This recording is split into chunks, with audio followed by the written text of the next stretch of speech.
Big move for the Raiders. Did they just get their missing piece? The Las Vegas Raiders just made a big move. They traded for Geno Smith. Over the last few hours, I've been watching a lot of his game footage, and let me tell you, this could be a huge upgrade for the team. Today, we're going to break it all down. We'll look at what Geno Smith brings to the table, why this trade is exciting, and, most importantly, can he take the Raiders to the next level? But before we jump into the details, if you love real football talk and want to stay updated on the latest news, make sure to subscribe to the channel, hit the like button, and turn on the bell icon. That way, you never miss an update.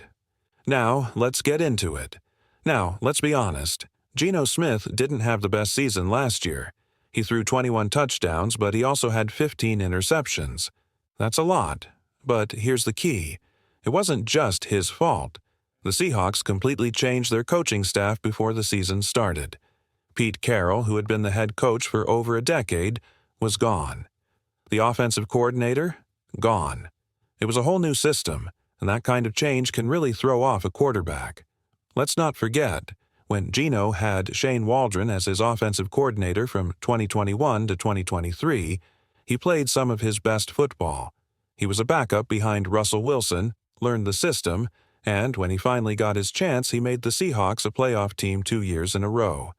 One thing that really stands out when you watch Geno Smith is his ability to handle pressure. Unlike quarterbacks like Gardner Minshew, Aiden O'Connell, Jimmy Garoppolo, or even Derek Carr, Geno has a natural talent for feeling pressure, moving in the pocket, and still keeping his eyes downfield. Whether it's a blitz or a defender breaking through the line, Geno knows exactly when to step left, step right, or climb the pocket to escape trouble. But here's the big question. Can he bring that same playmaking ability to the Raiders? We'll find out this season, but one thing's for sure. This move has a lot of potential. Why Geno Smith is a game-changer for the Raiders. One thing that really stands out about Geno Smith: his ability to escape pressure. Now, let's be real. When the Raiders had Gardner Minshew, we all knew what would happen under pressure. The guy had what people call happy feet. Every time he felt the heat, he'd roll to his right, almost like a reflex. And honestly, it didn't work. He struggled to throw deep when the pocket collapsed, and defenses took full advantage of that weakness. But Geno? Totally different story. Unlike Minshew, he's fast, he's sharp, and he can escape defenders like a few quarterbacks can. And that's the biggest difference between Geno Smith and guys like Aiden O'Connell. He can actually outrun defenders. Sure, O'Connell is working hard, developing his skills, but let's be honest, he was never going to be the Raiders' starting quarterback this season. Now let's talk about something crucial: pocket presence. A great quarterback doesn't just run when pressured. They move smartly, stepping left, stepping right, climbing the pocket, keeping their eyes on the field. And that's exactly what Geno does. He doesn't panic. He doesn't just take off running. He creates plays out of nothing. Want proof? Let's talk about one unbelievable play.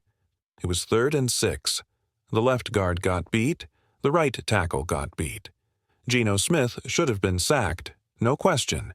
The defense had him. The Raiders should have been forced to settle for a field goal. But Geno had other plans. He spun out of trouble, stepped up in the pocket, and fired a perfect 25-yard touchdown to DK Metcalf. Just like that, game-changing play. And that's what makes Geno Smith so special. He has the vision, the instincts, and the ability to turn broken plays into big moments. The question now is, can he bring that same magic to the Raiders? Can Geno Smith thrive in the Raiders system? Playing quarterback isn't just about having a strong arm or quick feet. It's about reading the field, staying calm under pressure, and making smart decisions. Geno Smith has shown he can do both. But here's the big question. How will he fit into Chip Kelly's system? Chip Kelly loves fast-paced offenses, spread formations, and multiple wide receivers on the field. That's very different from what Geno dealt with last season, where he had to play more under center with multiple tight end sets. But here's why this might actually be perfect for him. Back when Shane Waldron was his offensive coordinator, Geno thrived in a similar scheme. He felt comfortable in a pass-heavy, spread-out offense, and that's exactly what Chip Kelly loves to run. If these two can click, we could see a whole new level of play from Geno Smith. Now, let's talk about something that really stands out in his game: his ability to manipulate safeties with his eyes. There was one play that really caught my attention. Geno takes the snap, looks to his left, and fakes a quick throw to his running back. The safety at the top of the defense hesitates, just for a split second. But that's all Geno needs. Instead of actually throwing left, he quickly shifts his eyes right and fires a perfect pass to DK Metcalf in the back of the end zone. Touchdown. This might sound simple, but it's one of the hardest things for a quarterback to master. Take Gardner Minshew, for example. He could look left, but defenders knew he wasn't really selling it. He would panic, his footwork would give it away, and the defense wouldn't bite. Geno, on the other hand, is calm, controlled, and completely in command of the play. This is why Geno Smith is a major upgrade for the Raiders. The team came into the season with one goal: to win. And with Geno leading the offense, they just might have the right guy to make that happen. The Raiders' big gamble on Geno Smith. The Raiders had a choice: start fresh with a rookie quarterback or go all in with a proven veteran. They made their decision loud and clear. Instead of taking the slow, rebuilding approach, they went after experience. First, they targeted Matthew Stafford, but when that didn't work out, they quickly shifted to Geno Smith. But here's the thing: this isn't just a short-term move. Geno Smith wants a contract extension, and the Raiders will have to make a big financial decision. Right now, he's set to cost them $25 million for the 2025 season. But after that, he's likely looking for a deal worth $40 to $45 million per year over the next few seasons. That's exactly why he didn't stay with the Seahawks. Seattle only offered $35 million, but Geno believed he was worth more. And now, the Raiders have a chance to lock him in for the long haul. Expect to hear news of a contract extension very soon, maybe within the next week. Reports suggest it could be a 2- or 3-year deal worth anywhere between $80 to $120 million, depending on the structure.